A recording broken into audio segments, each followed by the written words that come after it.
Hey, what's up YouTube?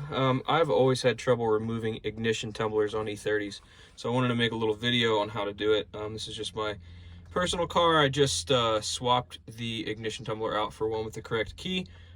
Most of this job is simple in terms of how it's done, but the tools required, it's really important that you get the correct nails. These are the nails that I use. You can get them in any normal hardware store. So there's two positions, well, three: off, on, or one, and then two. So for this ignition tumbler removal, you're gonna want it in position 1, which is off, 1.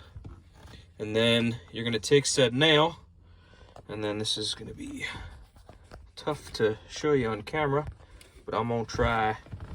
And then you're gonna push that nail in, and then you're gonna feel it click.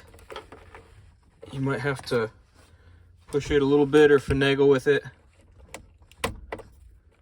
And then once it clicks in, you'll feel it. And then basically what that nail is doing is it's clicking down this little pin right here. And that pin is allowing the tumbler to be removed.